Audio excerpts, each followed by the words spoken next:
So, welcome everybody, and those that are joining us on Facebook Live. I'm Mark Hennessy, I'm the Executive Director here at Chik-Wauk, and we're really excited. We've had some great programs this summer, and the season will continue. We are open 7 days a week till mid-October. I think October 23rd is our last day that we're open, so hopefully you can come back for that. It's my privilege to introduce Matt Weberg, who has been a fishing specialist for the Minnesota Department of Natural Resources, focused on the Marais, Gunflint Trail area, and since 2013. And he's become an expert at all things aquatics on here, and also loves to fish himself, I think. And hopefully we'll hear maybe some good fish stories. So with that, thank you for joining us, Matt, and we'll turn it over to you. All right, thanks for having me. So today I'm going to talk a little bit about kind of the origin of various native fish species in Cook County, also along the Gunflint Trail, of course, and then discuss a little bit of the early fisheries management history within Cook County, and for the most part, all of Minnesota. And then kind of jump forward into present-day operations out of the Marais Fisheries Office. So, the origin of lakes, rivers, the landscape of Minnesota, really, for what we know in present day, began during what's called the Wisconsin glaciation period, basically 30,000 to 10,000 years ago, as the Laurentide ice sheet made numerous advances and retreats across the landscape of Minnesota and Wisconsin. Some notable ones, advances include the Grantsburg sublobe, St. Louis sublobe. You'll notice down here in the corner of the state, and some folks might be familiar with that, it's called the Driftless Area. That's where we have a lot of limestone bluff still remnant from the earliest days of what we know as North America. That area was actually never touched by the Laurentide ice sheet. It's called the Driftless Area because it is noticeably lacking in the soil or geology that is left behind after glacial recedes, called glacial drift. So another important thing to look at for the hydrology and geology of the state of Minnesota is all these different moraines that were left behind during those different ice sheet advances. Those created essentially one of the largest freshwater lakes in the history of North America, called Glacial Lake Agassiz. So as the glaciers started to recede, that meltwater pooled up in areas that were restricted by these various moraines, and over the history of Glacial Lake Agassiz, it had numerous outlets. And I don't know if this is going to work. I've got a video, or essentially a time lapse that simulates the changes in the Laurentide ice sheet starting from 20 or 15,000 years ago, essentially. That's kind of when we started to see the final formation of the Great Lakes region and the major hydrologic resources within Minnesota. So you look here, there's Glacial Lake Agassiz, and you can see at one point it actually stretched over to Lake Superior here. So as that ice sheet moved back, it provided these pro-glacial lakes that allowed fish to move into those areas and essentially colonize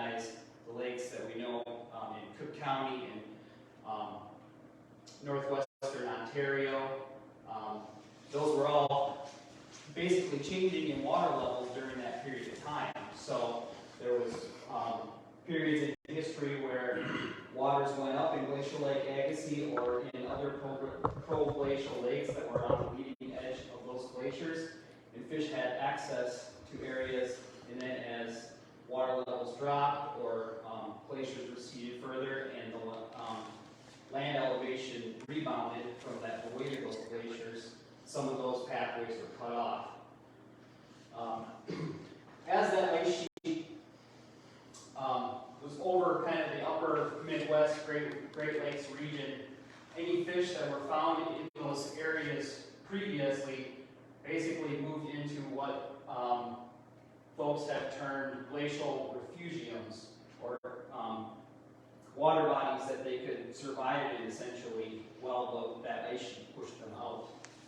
So as the glacier started to recede, fish species from Mississippian refugium, Missourian refugium, and then there's also another one that's not shown on this map that's called the Beringian, which actually goes up towards the Bering Sea. So fish had the opportunity to persist in those areas until they had access to the newly formed lakes within the glaciated portions of North America. So that brings us to the original native species that colonized lakes of Cook County and much of northwestern Ontario, which is basically has been coined as the Canadian Shield or boreal landscape. So I think these are all species that most of us recognize as very Minnesotan species. Any ideas on which of these were actually considered native to the Cook County lakes? I don't think any of them. Is that, unless it's a sucker. Well, we got a walleye up here, state fish in Minnesota. Native or not native to Cook County lakes? No. That is correct. How about lake trout? Nope. Pretty ubiquitous across the Canadian Shield. Brook trout?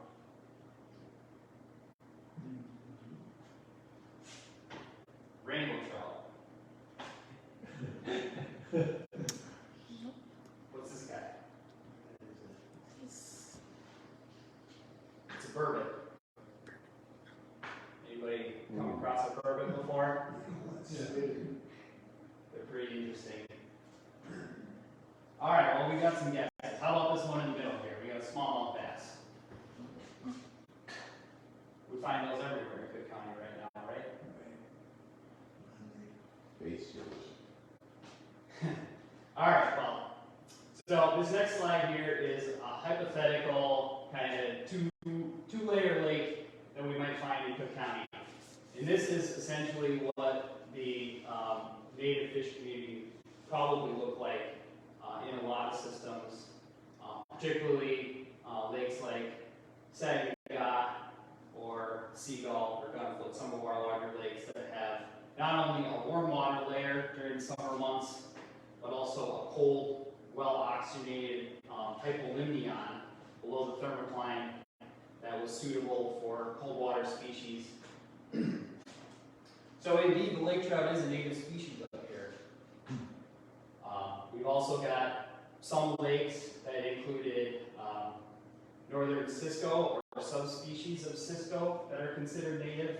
Lake whitefish, which are found in a lot of our border area lakes, are considered native species, and burbot, and even some small little bottom-dwelling species called sculpin. There's a few different varieties that are found in some of these really isolated border lakes, and they're considered, along with lake trout and burbot, to be kind of a glacial relic species. They found their way in very early on as the glaciers were receding. The warm water layer, or what we often call our cool water fish species, because none of our lakes at this point are very warm up here. The top predator there was northern pike, also an earlier colonizer to Cook County and other portions of the Canadian Shield. Yellow perch as a primary prey species. White sucker, also another species called longnose sucker. They're fairly rare, but can be found in some of our larger lake trout lakes like Gunflint and Saginaw, and some minnow species. So we've got these early colonizers, and if you compare the species diversity to other portions of Minnesota that were also glaciated, it's pretty slim. But nowadays is where these others start showing up. So we've got walleye and smallmouth bass that are found in almost all the accessible lakes in Cook County. We've also got some other species that we never heard before that are coming up, particularly bluegill, and in just a very few lakes, black crappie. We've also got another cold water species that has found their way into a number of our larger lake trout water bodies called rainbow smelt. That kind of brings us to the earliest days of fisheries management, or fish stocking, as I like to call it, within Minnesota. The first hatchery for what was the precursor to Minnesota DNR, as the Game and Fish Commission, was built in St. Paul in the 1870s, and by the 1900s, they were using basically milk cans and a lot of ice to ship fish all across the state in rail cars, and passing those out to basically whoever had the opportunity to do some fish stocking. Back then it was basically, let's throw fish in and see where they take. Not much ecological concern at the time. Luckily, most of northern Minnesota was not part of the original carp stocking experiment like most of the southern half of the state. They've been dealing with that ever since. But in Cook County, in the early 1900s, it's still a very sparsely developed area of the state. We've got a lot of logging that's going on up here, kind of the second wave of logging after most of the other more accessible portions of the state have been logged off. The start of kind of development in some of these remote lakes. As you see in that lower picture there, we've got a conservation officer that's stopped on a remote Canadian Shield lake stocking smallmouth bass. As we progressed a little bit later in time, technology got better. So the first fish truck, oxygenated fish truck for hauling fish, was produced in the early 1940s, and actually the first journey was to our Greenwood Lake in Cook County here to stock a number of lake trout. So basically these early days of fish stocking is kind of what drove the changes in the fish communities within Cook County lakes. It wasn't until later on that we kind of started being a little bit more precise in where we were going to put various species.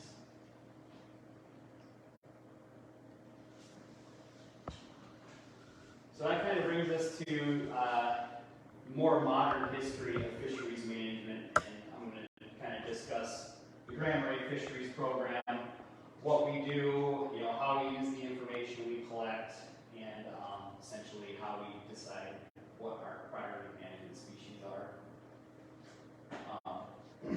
So originally, basically all of Cook County and Lake County, St. Louis County were managed out of a Duluth DNR fisheries office.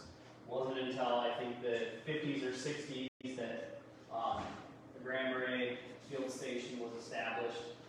And basically from the 1970s until currently, we have a lot better information about the fish populations within Cook County. I mentioned lake trout as being one of the key native species in Cook County. It's actually our highest priority management species.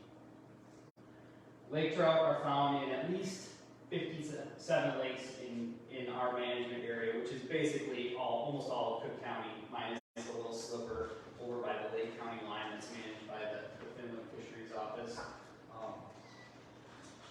A majority of our lake trout lakes are within the Boundary Waters canoe area. And the really interesting thing about some of our lake trout populations is they actually persist in essentially fishless lakes.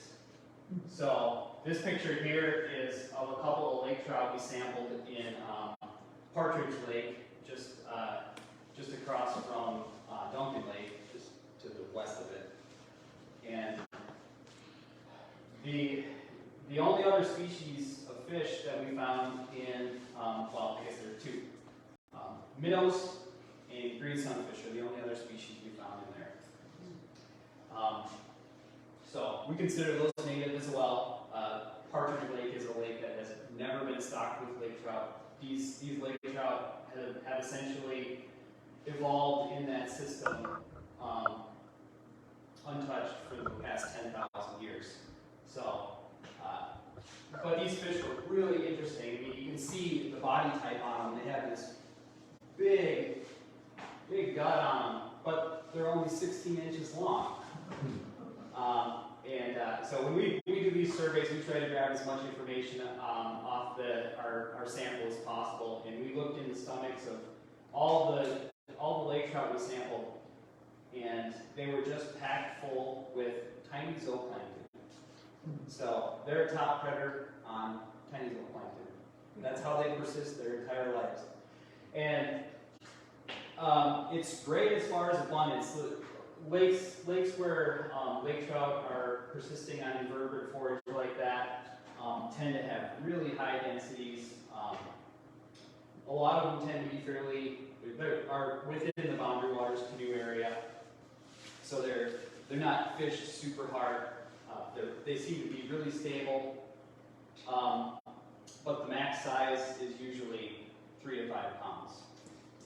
Now that's a pretty good sized lake trout, but if you look at some of our other lakes like Saginaw and Gunflint and Seagull, where there's a cold water forage source in northern Cisco, a nice fish in there might be 10, 20, 30 pounds. They're rare because it takes them a long time to get to that size. Lake trout are extremely long-lived species. We've aged them commonly from 20 to 40 years old. So, and that's a product of their habitat requirements. They thrive in very cold water. They essentially start to get stressed if water temperatures are above 55 degrees and dissolved oxygen levels are below 6 parts per million dissolved oxygen. So that is really the primary reason why Cook County lakes and the Canadian Shield is the primary range of native lake trout habitat. There are very few lakes outside of the Canadian Shield that can provide that level of deep water, cold, well-oxygenated habitat within Minnesota. All right, so the next priority species for Grand Marais is another essentially guild, or member of the cold water species guild. That's stream trout. How many people have been to one of our stock stream trout lakes before? A few? Okay. Well, we by far stock the most lakes in throughout Minnesota with stream trout. Over 55 lakes currently. In the past, we've been up to as high as 63 lakes that we were managing for stocked stream trout. These tend to be very popular lakes with local residents or visitors to the area during the summer and winter time. The winter trout season opener is always a real hot time for folks to get up here and go stream trout fishing in our lakes. 13 of those lakes are within the Boundary Waters Canoe Area Wilderness. Those are stocked with brook trout, as they are considered a native species by the Forest Service, essentially. They were native to Lake Superior. They colonized Lake Superior at a period that was probably too late for them to make it inland into some of the above boundary portions of the streams or colonize any of the lakes, but they did have access to some of the tributaries to Lake Superior below the waterfall barriers. We also manage over 250 miles of streams that are considered designated trout streams or wild brook trout streams, and 16 miles of those streams are below barriers to Lake Superior, and fishes from the lake utilize them for spawning, primarily steelhead, coastal brook trout, and salmon. And the final kind of priority management species for us is walleye. Even though it's not a native species, it's a state fish, so, and highly desired by most anglers. It's become established in over 100 lakes. Right now we have it as a primary management species in 76 lakes, which is in total is a fairly high proportion of our surface water acres for the area. Interestingly, we are only stocking walleye in 6 lakes right now. Chik-Wauk being one of them. But for the most part, walleye were fairly good colonizers when they were after first being introduced into Cook County lakes.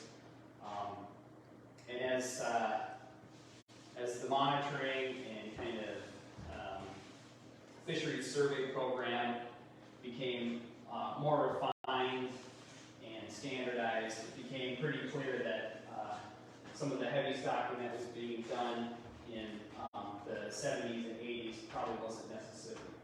So, and the same is the case with lake trout. There was a period there where a lot of these native lake trout lakes that were accessible and saw fairly high amounts of fishing pressure were being stocked. And talking with my previous supervisor, who recently retired, it was one of those things where, well, this is just what we've always done. In the 1980s and early 90s, they started fin clipping all the lake trout that were stocked into our lakes, and it wasn't long before they started to run a survey and see that almost all the fish that they were getting were non-clipped, wild-produced fish. So I mean, we're not talking small numbers of lake trout. Gunflint Lake was stocked with lake trout for a long period of time. And what we found is that those wild fish are the most adapted to make it in those systems. And there's been a fair amount of genetics work that has been done with lake trout as well that has confirmed that. One of the most interesting cases, well, I guess 2 of them, are West Bearskin Lake and Greenwood Lake, which were, had decades of lake trout stocking history. And recent genetics work on the current population there showed that it was a completely unique strain. No indication of our stocked genetics in the population at all. So there might have been survival of those, stocked fish, but they did not contribute to the offspring.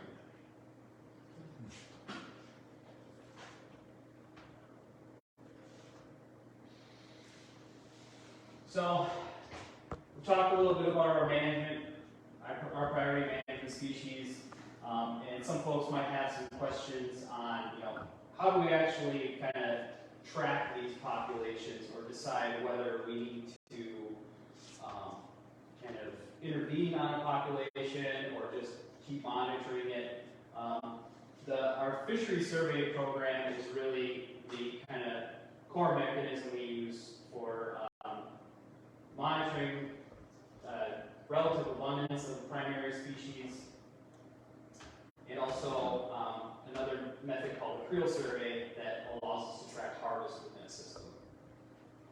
So what we do throughout the summer is basically a wide number of standard surveys, we call them, which is a combination of either gill nets or trap nets that are set on a particular lake in the same place around the same time that they've been set across the history of the surveys for that lake.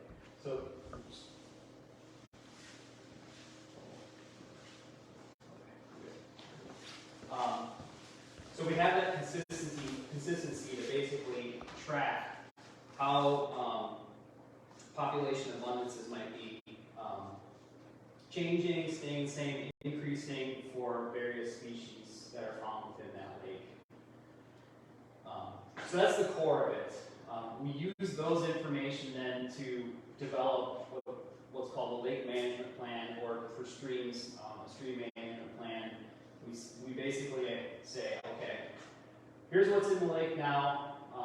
This is where the population levels are, and basically identify a plan for the future. Our numbers not where they need to be. Do we need to look at instituting a stocking program? Is harvest an issue? Do we need to look at special regulations? Or is the lake just fine and population levels are where we would like them to be? Is natural reproduction really strong? Those are all things that are considered in a management plan when we put together a goal for the lake and then a future survey program. Some of our other management activities that we work on up in Marais, Cook County area is habitat monitoring or enhancement. This is a picture of some work that was done on a Lake Superior tributary to enhance brook trout and steelhead fish habitat. Other habitat monitoring that we do includes a lot of summertime water quality testing to track dissolved oxygen and temperature conditions for lake trout within our lake trout lakes.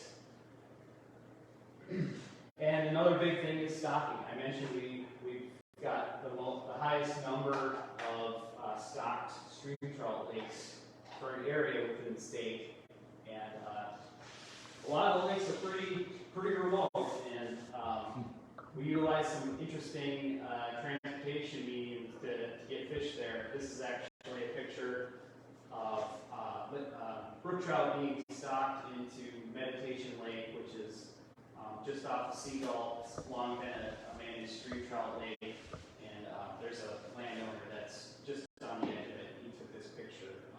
That's the U.S. Forest Service beaver seaplane. So we utilize them for a lot of our boundary water stocking. They're really good at what they do.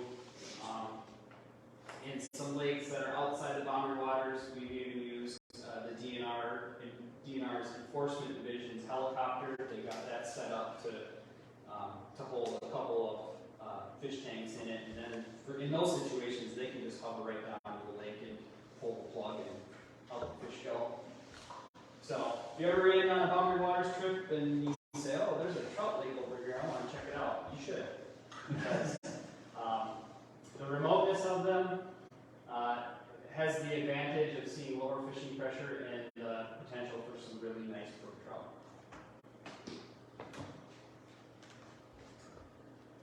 So that's kind of a brief overview of the fisheries program in Marais and some history on how fish got to where they are. The other thing I wanted to talk about just for a minute here was some public resources for folks that are interested in figuring out, what can I find in Cook County lakes, and has anybody in here utilized the lake finder that's on the Minnesota DNR page? Yeah, so it's really kind of a leading resource within across DNR agencies and throughout the United States. It's rare where the public has this level of detailed information available for an individual lake, from a fisheries management perspective, or just finding out information on water quality. It's just a wealth of information, and I point a lot of people to this, especially folks that are calling the office from out-of-state areas. They aren't as familiar with what's around in the area, and certainly not with what type of information this or DNR can provide to them. So, we also have a newly developed stream finder page that was put together basically over the pandemic to provide more information on some of our trout streams within the state that can be found just by searching stream finder or trout finder if you go to the DNR page. That'll give you summaries of Cook County streams. We'll give access information there, population type, what species of trout are present, which is pretty much brook trout up here, but in other areas they do stock some brown trout and brook trout. But, and what you should have for expectations, because we've got a lot of really small brook trout streams up here where the fish only live for a couple of years and an 8-incher might be a trophy out of it, whereas some of our larger streams, the water temperatures might be a little bit more stressful during the summertime, but with the larger stream, the fish can reach larger sizes. So that's another good resource that's fairly recent. Can be found through the DNR webpage. And that's pretty much it. I didn't have a lot of time to prepare for this presentation. I was gone all week for a statewide fisheries meeting, so I'm open to as many questions as folks have. Yeah. So Poplar Lake has a ton of pressure on it. What's the future for Poplar? Poplar Lake is, well, we just concluded a management plan revision for Poplar Lake. And that was done by the previous supervisor here. And he was really considering the potential for a special regulation for the walleye population there. But as of right now, the plan is to continue managing the lake for walleye, specifically through frequent stocking of fingerling sized walleyes. There was some stocking done in the last decade, but I haven't seen the last few years.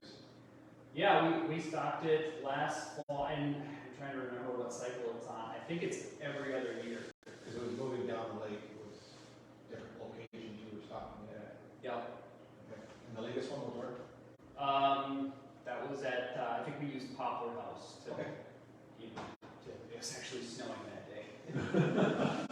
That's a lot of our fall operations up here. And you got Stocking fish in snow, or doing the egg take on Mount Lake, and some really nasty weather. But And Poplar House, that's really good beer.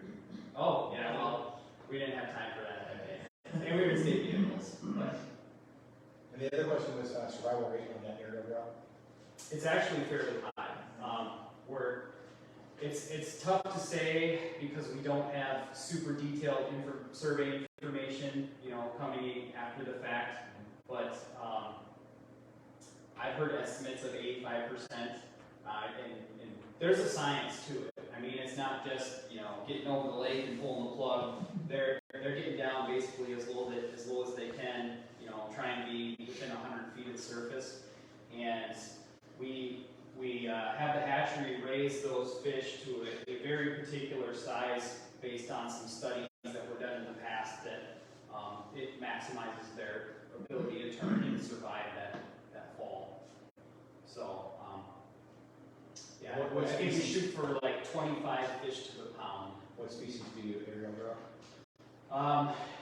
Within the boundary waters, it's brook trout, as I mentioned, minus one lake that's kind of grandfathered in and Stockless Lake. That's Pierce Lake off of Alder and East Bearskin. But we do have some other non-boundary waters lakes that we do airdrops for brook trout as well. Splake and a couple lakes that we airdrop rainbow trout into. I could ask questions a lot, I'm sorry. What lake was it off Alder with the split? Piers. Say again? Piers. Piers? P-I-E-R-Z. I have to look that up, I'm not familiar with that. Yeah, we don't have a recent survey there, but we've gotten fisheries reports Okay. that kind of indicate it's still a salt lake. So Tell us how you can tell the age of fish by the scale. Can you give us a little sure. Yeah. education on that? Yeah. Well, if you think of everybody know about aging trees, they get growth rings based on the slowdown in the winter. They'll have a growth ring there that kind of indicates a year. It's basically the same with fish. As the fish ages, it puts on what are called circuli on the scale, and as it reaches the slower growth periods, which is winter up here, those circuli compact into essentially growth rings. And scales are useful for younger fish, but for species like lake trout that can live 20, 30 years and have extremely tiny scales, they're not as useful. But we can use a different structure found on the fish. It's called an otolith, which is essentially a calcified little stone, or oftentimes called an ear stone, that's in their heads. It's utilized for balance, essentially, so the fish understands its orientation in the water. So when we do like a gill net survey where a lot of the fish don't make it when we run the survey, we'll pull those structures and we can get very accurate aging information and look at how those fish grew, what year classes of fish were strong or weak, or if there is decent natural recruitment in the system, or is there just really sporadic recruitment as indicated by no fish age 1 through 4 or something like that. So For a lay person though, if we have, catch a bass, we go off scale, is there a way of getting an estimate of the age of that? yeah. In layman's terms, what is it, the points on the edge, or? It is not the points on the edge. So, is there a marker board or anything that I can draw on here?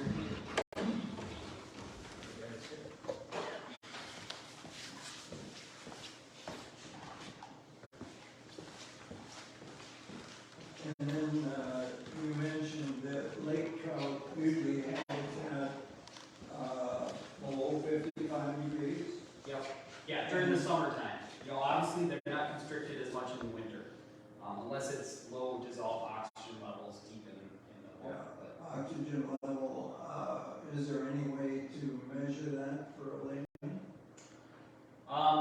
no. Just go down there and swim? We have specialized meters that we use that have a probe on them, and then the largest one we have is a 100-foot cable on it. So when we're going to do a summer profile, which is usually during the latter half of the summer when the lake is stratified completely and it's probably going to be at its kind of deepest thermocline area, and we'll drop that down and measure every meter or so and get a reading. So oftentimes the upper warm water layer is fairly consistent. It doesn't change much as far as dissolved oxygen levels until you get to that thermocline where there's no mixing occurring. Upper layer is usually staying mixed throughout the summer season. So below that thermocline, lake trout are basically dependent on the water being cold, which in almost all lakes it will stay cold, but it needs to not be depleted of that dissolved oxygen. So that's kind of the core habitat that we're measuring for lake trout. And if dissolved oxygen levels are essentially below 4 parts per million, and there's no areas where the water's colder than 55, it's very stressful. They're not going to survive in Florida. Well, they're going to be really really stressed. So they'll go. They probably won't have very much longevity in that system. We do have a few lakes that appear to have very minimal summertime habitat, habitat for lake trout, but there are small numbers of fish still persisting. It's just, the amount of fish that system can support is going to be pretty low. Like East Bearskin. East Bearskin is a good example. Yeah, and that's one where we stocked lake trout for a very long time. Saw some initial returns there, and then essentially for the last 12 years have not sampled any of our stocked lake trout, recently stocked ones. So that's a system that has a small amount of what we consider summer lake trout habitat. It also has a much more complex system than it did naturally as far as other predator species within the lake. And those two things combined seem to have limited lake trout persistence in lakes like East Bearskin and Poplar, Jack, that were considered native lake trout lakes up here originally. Is this underwater vegetation that mainly affects oxygen level? The sunlight? Well, it's more so the decay of organic matter within the system that Produces oxygen. that depletes oxygen. Yeah. And in those warmer, the littoral areas of the lake, areas that get enough light to grow plants, they do produce oxygen during the summer. So I'll do a real rough scale example here for you. I'm not an artist by any means, but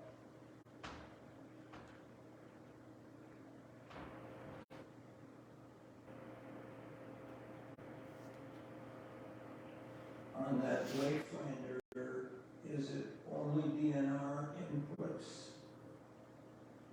for information, or is it Susie and Ralph and George that give you information for that on the lake? that is mostly DNR information. There's a few different things that you can get into there. So there's see if I can go back. I'm part of the lake bubble program. Yeah. Oh, okay. Yeah, so this button here, the top one, Fisheries Lake Survey, that'll bring you to a page that has the most current standard survey that was done for that lake, but it also has a drop-down box where you can look at the entire history of surveys that have been put into our lake survey database that we utilize for entering all of our data in. So you can essentially look at the whole history of a lake. And you'll notice if you go in on like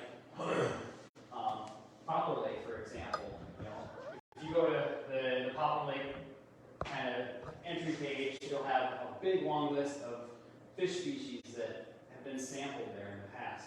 And that will include lake trout, because we did stock lake trout in there for a while, and we sampled them, I think, once or twice. But to get the kind of the nitty gritty, you probably want to go to that Fisheries Lake Survey page and look through some of the more recent information. But as he mentioned, there's water level information, which is, do you work with the PCA on that, or is that? Sandy Fetch, I think it is, I send her a reading every week. Okay. Off of, they do come out once a year and do they check the level of the gauge, and then I just report what's on that gauge every week. Sure. Yep. So there's a little bit of crossover there on some of these activities. That could either be, it might bring you to either a page for the DNR or the Minnesota PCA. They're kind of involved in that. The water quality, that'll go to the Minnesota Pollution Control website, where they've got their monitoring history there that you can view. That'll include nutrient levels that where they've done testing on that, and And that fish stocking lake, the 57 lakes from the previous slide that have trout and 100 for walleyes and all that, that will tell us, because here, if I look at this on Saturday, it's got that list of 15 different species that have been found. But the ones that you said you stock, lake trout is that under that fish stocking lake there? That'll show the fish stocking history. I guess it's the last 10 years of fish stocking history specifically for sag. But there's, if you would say we're back at this original lake finder site, where you can do a search for a lake, you can also search fish stocking within Cook County for various species, and then it'll give you a list Yeah, of but it lakes. looks just like this, right? If I'm on West Bearskin instead of Sag, I'll have the same lake reports and that same Yep. choices and hit that, and that's, I'll find those 57, whatever the slide said, lake trout lakes and 100 walleye lakes and underwaters. Well, It'll tell me that. you have to be on that remain lake finder page, Yeah. so. Fine. So I'm looking for a list of those stock lakes that, as I mentioned earlier. Mm-hmm. You have 57 trout lakes and 100 walleye lakes, and one was a brook trout and some number. Those lakes, this list will tell me that, the lake finder will tell me if those are them. Yep, yeah. So, just trying to think of how to describe this. Yeah, so if you go to the DNR webpage, and actually right on the left side, when you're at the home page for it, there is a link to Lake Finder, and you click on that, and then there's a spot where you can find out stocking information for a county or specific species or whatever. So it's a great resource for that. If you're interested in just one individual lake, you can hit that in the search button for Lake Finder stuff, and then find specific history for that lake on this page. Hey Matt, a lake like Clearwater, which is a classic lake trout lake, and then it kind of went to hell. There was the introduction illegally of smallmouth bass, which did the lake trout fingerlings in, and we had nothing but stunted smallmouth bass for years. It seems to be coming back. Is that because of the stocking you guys have been doing it, or the lake trout are just aggressive enough and have taken it back over? How do you attribute that? They're doing it on their own. Yeah, we haven't stocked Clearwater in quite some time now. That's a lake that is a pretty high priority lake for us. We try and maintain a fairly frequent survey schedule there. What we're seeing is very good natural recruitment, so almost no gaps in the various years of fish, when we do a survey. And I can't say exactly what is causing that consistency beyond there's excellent habitat there. I mean, almost the entire lake is lake trout habitat. You consider that essentially below 30 feet in a lot of lakes during the summertime, that's cold, oxygenated habitat, and Clearwater is a very deep lake, so a really high proportion of the lake volume is optimal habitat for lake trout.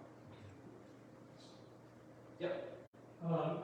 My issue is a little different than what you're talking about, but it certainly affects it. You mentioned briefly harvesting issues, and as I understand it, I've been up here for 73 years, and I've seen lakes deteriorate quite rapidly due to electronics. And I'll take Aspen Lake as I grew up on. I remember talking with you at Aspen when I stocked some walleye a couple years ago. And what's happening here is you take a lake the size of Aspen Lake, and I don't know how many acres that is, but it isn't very big. On a typical day, 6, 7 boats go out. Probably at least half or more of them have electronic equipment on them. All right? It doesn't take more than 10 to 15, 20 days of that to deplete a walleye population in a small lake like that. You can manage fish all you want, but if you don't manage the people and the use of the facility, you aren't going to get anywhere. Yeah. And I don't know if anybody has ever considered, and again, here we talk about regulations, but taking lakes of certain sizes and saying no electronics on those lakes. And that makes sense to me. How you would enforce something like that, I have no clue. But it just seems to me that when you have all this equipment going on these lakes, you plant the lake and they diminish it in no time. So it seems to me, if you're managing fish, you really have to manage people first. And I'm not sure that is being done in any organized way that I know. And I think it's remarkable that you plant fish, and when you were at Aspen Lake, I think you dumped in 1,000 fingerlings or whatever it was. And I asked you It was about 100,000 walleye fry. Yeah, and I asked you how many would survive, and you said less than 1%. Well, how far are we getting here? You know, Well, catching, That's 1,000. yeah. Survive to adulthood, So, yeah. That's very typical for a wild population as well. I mean, that's why walleyes lay a lot of eggs. Right. Not many are going to make it to adulthood. And just one more issue along that, and I talked about that as well, is they put a dock in there. And what they did, whoever put the dock in, I don't know, was it the Forest Service, DNR, whoever it was, put the dock in there. That's wonderful, but it's an invite. It's an invite for all sorts of boats to go into a small lake. Why don't you put one on Loon Lake? Oh, that's a big lake that can handle that kind of traffic. But to put it on a small lake like that, I don't understand the rationale. Yeah, and that's a U.S. Forest Service access on Aspen Lake. The Forest Service did that? Yep. Okay. Yep. Okay. So, I mean, no, these are valid points. You know, a lot of the lakes up in Cook County have, you know, previously were very hard to access and have seen improvements in accesses, and lakeshore owners have noticed decreases in fishing pressure. And I would disagree that we don't manage the social aspect. Yes, you do. You manage the social aspect of that licenses, right? Don't you people check licenses? Our conservation officers. So what I'm saying is, you know, it sounded like your perception was that stocking was our primary management and not the social side, not the angler side. And we do in instances where we feel that a regulation is needed. Right. So, and for the most part, when a regulation is put into place, it's to limit harvest. Right. Not necessarily to limit technology or angling methods. Although that could, you know, mitigate the amount of harvest that occurs within the walleye. So, I know folks might have been aware that there was a push to reduce the statewide walleye bag limit over the past year here, and basically it just kind of went away because in the grand scheme of things, it didn't feel like it was going to be effective enough, so it was going to be a reduction of possession limit of 4 walleyes instead of 6. And essentially, not enough anglers are out there already harvesting their full limit of walleyes, or even 4 walleyes. I think the average for a fishing trip is more like 1 to 2 walleyes.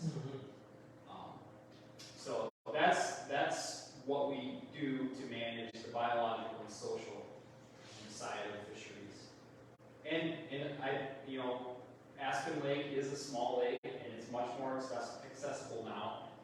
It's one that we do have some creel survey history on, and probably slated to have another creel survey done in company with some other lakes in that mid-trail area sometime in the future here. We'll say that we have seen some changes in walleye abundance in there since the lake was, had public access with it. Yeah, is there any dialogue or communication between, now, DNR is a state agency. Yep. Forest Service is federal. Is there any interaction about usage, stocking, some of those decisions would, say for instance, Forest Service get any information on what's going on in the lake from DNR? Mm-hmm. Do they? Yep, yeah, and they've collaborated with us on doing some monitoring water quality in a lot of lakes. They do have fisheries folks within the U.S. Forest Service or the Superior National Forest out there. That's And they are very interested in our remote operations within the BWCA. In fact, we have a memorandum of understanding that basically guides how DNR fisheries operates within the boundary waters. So we do have the opportunity to complete motorized surveys within those areas on some of the largest lakes where safety is a concern. So, but it's during the low use periods. We have agreements on what fish species can be stocked within certain lakes. Specifically, it's essentially what's native or if it has a previous stocking history. Couple of questions about fish behavior. Number one, if they're pushed out of a plane, is that going to survive? Are all the fish going to survive that hit the water? I can't say all of them will, Well, but it's quite an interesting operation. Whether it's a plane or a helicopter, the fish are put into very confined quarters, but basically are swimming around in liquid oxygen. There's a little bit of water in there, lots of fish, and lots of oxygen being pumped so in. they pump oxygen in. Yep, there's an oxygen system in there. That's interesting. So we'll load the fish up if we're using the Beaver seaplane, for example. It'll be at Devil Track Lake where there's a Forest Service seaplane base there. We'll get them loaded up. Their tank has it's 5 different compartments with in various sizes. So we've got to calculate it out to roughly how many pounds of fish we can put in each compartment, and with a good chance that those fish are going to survive until they get dropped at the lake. That allows us to stock anywhere from 1 to 3 lakes for each flight. Once they're dropped, do we know anything about the behavior of fish? Some school, some don't. And then, do they have a range? Say, if stockings happen, do they have a range, or do they just go randomly and eventually get evenly distributed around the lake? Oh yeah, they'll be distributed throughout the lake. I can't say it's evenly distributed. Yeah. Oftentimes it's patched based on the different types of habitat or where food is available, or where habitat conditions are right. But yeah, I think I mentioned to him earlier, there's estimates of about 85% survival drop from a seaplane like that, and even higher for lakes that we use the helicopter, as long as they have enough oxygen to make it to the lake. Usually it's maybe 20-25 minutes on board the aircraft before they make it to the destination lake. So, yep. I live on Seagull, and apparently we have crappies starting to show up. Pretty good size too. How would they come and get that lake? I mean, it's another species you're talking about, great, but Yeah. how that? And I understand sags pack out too. Yeah, and it's very possible that they were part of those early random stockings that might have occurred that we don't have records of. I don't believe we have any records of crappie being stocked into the lakes, but those early stockings really aren't on record at our office. Yeah, We've got decent records basically from the 40s on, because all that stocking was through actual DNR staff. Those early stockings were kind of unpredictable. And so if they were introduced back then, or maybe there was a bait bucket introduction or a bait bucket biologist who felt they wanted some crappies in the lake, odds are, they might have been there for a long time and finally got off a decent year class or decent year reproduction. And once that happens, we've seen it with smallmouth bass. Fish can colonize really quickly if they've got that habitat niche available to them. I don't know if that's going to happen in seagull or sag. I mean, it seems like there was a little bit of flurry there, but that doesn't mean that, if you know the habitat that they are utilizing, that you would be able to continue finding them, even if at lower levels. I've been fishing it for 40 years. Mm-hmm. And it wasn't until 4 years ago that I caught, and I fished pretty much every day during the summer months and fall. And 4 years ago, I caught a few off my dock, and a couple of walleye spots I hit. I'm catching them there, and not a lot of them, but I'll catch like 10 or 15 every season. Yeah. Oh. Yeah, It's these kind of end of the trail lakes are pretty interesting. They're at their heart, they're lake trout lakes, but they've got a lot of also unique habitat. Shallow stuff, back bays, Right. different substrates, opportunities for panfish to spawn. But it's been rare. As you mentioned, one of the first winters I was up here, I went lake trout fishing in the winter. Well, in the winter on Seagull Lake, and I was fishing, I think 60 feet down, and I caught a 13-inch crappie there. And then I come back and I told my boss, hey, there is crappies in Seagull. Yeah. And that was right about the time we had started to hear about them and saying. Well, they put when they were doing a fish count, they put a net out by the beach, which is another whole issue. I don't know why when they put those nets out, how do they select the location? Because myself and other people that fish the lakes are like, why would they put a net there? And Yeah, it's more so a random sampling of various habitats as opposed to trying to target specific areas that might be conducive to capturing walleye or whatever. So, like Seagull, we basically do stratified sampling there. We'll set a number of lakes in deep habitat, we'll thermocline trying to sample lake trout, and a bunch of shallow sets that would sample, anything anything swims in. Yeah, so,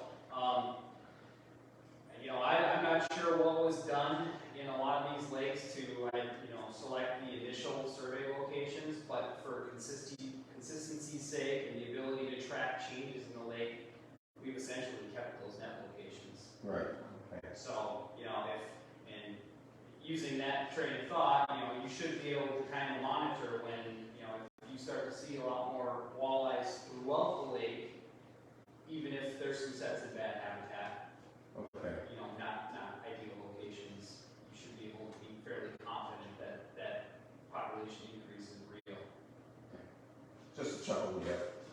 Yeah, but there's, Another it's question. just trying to cover as much of the lake habitat areas as possible. Yeah. So, not necessarily targeting areas. One brief question, are they stocking medication in wax? I heard they're still stocking it. Yep, yeah, we just went to an alternate year basis there. Okay. Yeah, so this is kind of a crude drawing of what a 2-year-old walleye bass gill might look like. So you've got the origin here, this is essentially when the fish was born. And as they grow, they start to put these circuli on. And this clump right here, or this convergence of it, would essentially indicate their first full year, or their first winter of So there growth. must be blood supply then going in there to feed that. Yeah, I mean, the scales essentially grow throughout their entire life. So that's basically the way to age scale. So then, as the summer, as it reaches summer and growth picks up, you have these bigger gaps, and then, as it converges on winter, So you have their that'd be the first winter, second winter? Yep. Okay, thank you. Yeah, so if you have, even with bass scales are pretty big, or walleye scales are pretty big. If you have a magnifying glass or a microscope, you could take a look at it, and I bet you could start picking out some ages on those.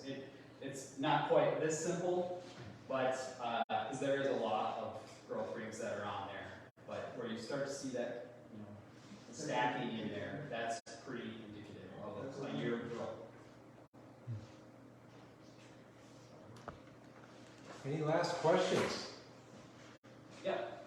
Going back to when you're talking about panfish, and thinking more futuristic, with global warming, I can tell you on Poplar Lake, I have witnessed in the last 5 years more emergent vegetation in the lake and those littoral areas. And I'm wondering, these lakes originally were very, what I'll call sterile, Yes. in terms of vegetation on the bottom or even on the shoreline. Yep. And I think that's going away. I think of panfish as being a southern Minnesota fish variety because those lakes are warmer. Yep. And I'm wondering, is there a warming trend in our northern lakes that is facilitating the growth of this vegetation and consequently species that didn't survive up here because of the lack of it are now coming Yeah. to the forefront? Yeah, overall, the trend of heat accumulation, it's often termed growing degree days in the agricultural world and even in the biological sciences.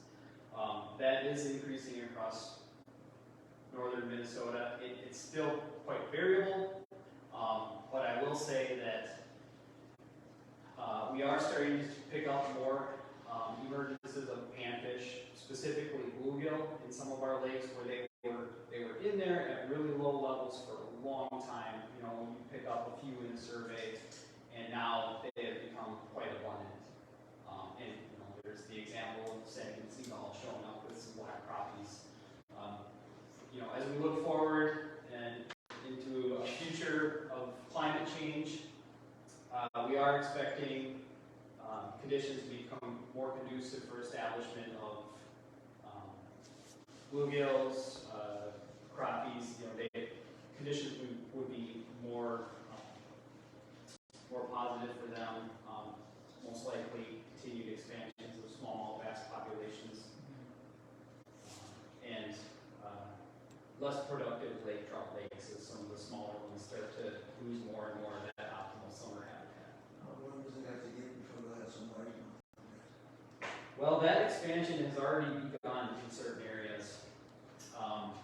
In fact, another fisheries biologist who takes a trip to Otter Track Lake every year during the early part of the summer had sent me some pictures after his trip, I think a couple of years ago, where they had come across a number of largemouth bass in that system. So we haven't seen much for largemouth bass, and to be honest, they haven't been introduced into that many lakes up here. They were long ago and never really seemed to take a foothold, but last summer or 2 summers ago, whenever we surveyed East Bearskin the last time, we saw a couple of largemouth bass in there, which they're established in some lakes further up in that watershed. Another small lake by off the Clearwater Road, Wampus Lake, that has some largemouth bass that are still hung on in there. So there are some around. I expect the proliferation smallmouth bass to be kind of following that as opposed to a lot of largemouth bass showing up, just because of the distribution. But yeah, areas in Lake County and St. Louis County, yeah, there's largemouth bass that are proliferating throughout the systems. Great. Thank you very much.